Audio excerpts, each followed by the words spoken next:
Hello my friends, I'm going to show you how to build the rim to the cockpit on the Compass Star kayak. I placed plastic around the perimeter so that it'll be a release so that adhesive won't stick.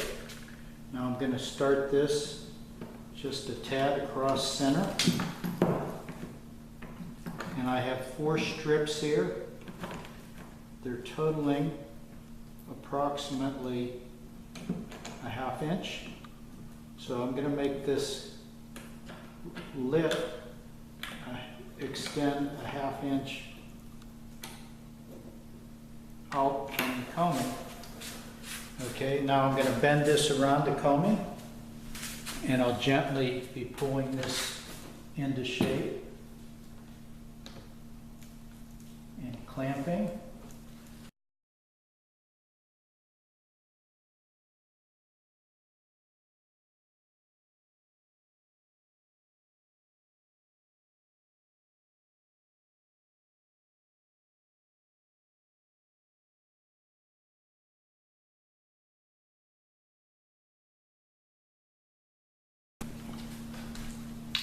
See, I have it clamped, everything's pretty tight, and now what I'm going to do is saturate the joints with this CA glue. I'll leave this clamped for a while to let the wood get used to its new position. The plastic around the coaming, the riser, that should keep this wood from sticking. And this should wick its way between the individual layers and fuse. The bond itself is not enough to be able to rely on it solely, but this will all be glassed over with resin.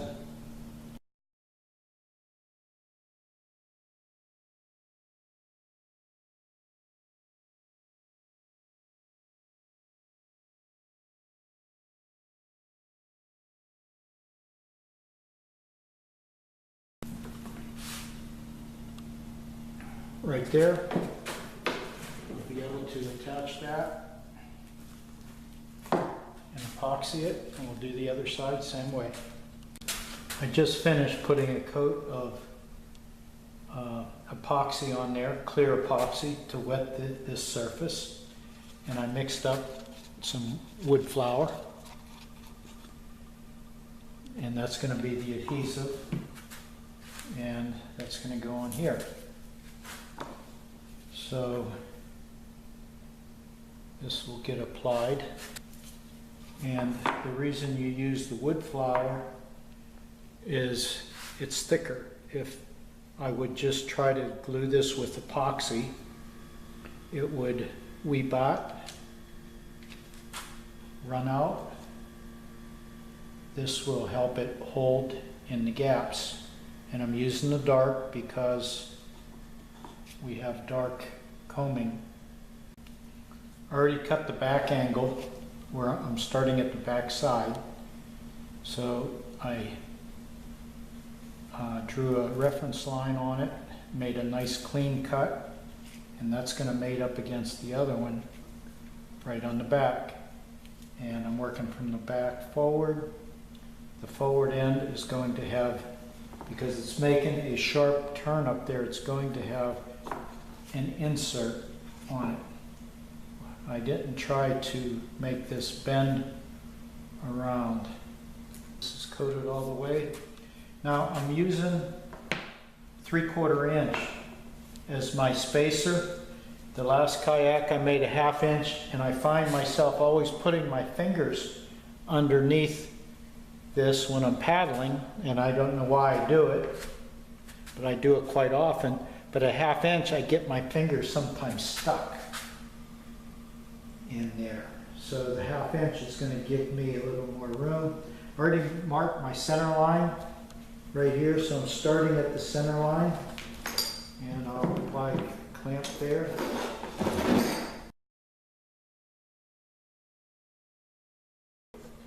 Now we start going around. There was a little bit of flexing that'll happen, flexing it back. This is going to pull it all back together.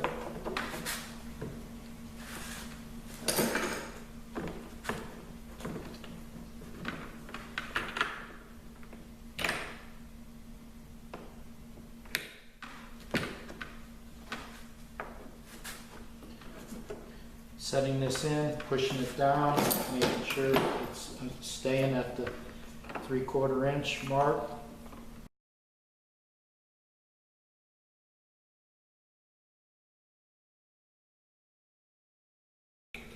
You don't want to use a lot of clamping pressure, that would squeeze the epoxy out.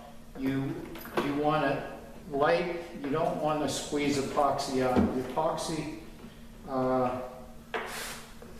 the thickness is what makes the bonding. If you squeeze it all out like you would with wood glue, there won't be anything there to hold it together. We don't want those in there. There's epoxy that would be glued on. Okay, it's in contact all the way. No gaps.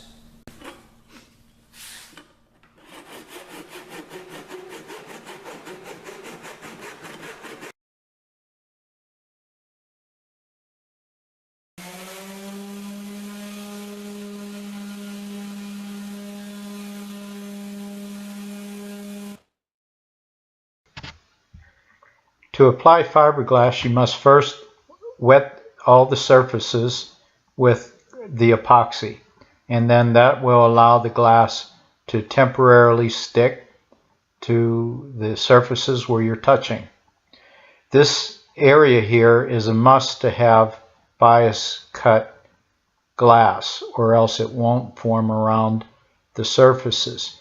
As you look how it's going on, it's coming up the side, around the rim, underneath the rim, and then on the vertical part on the outside.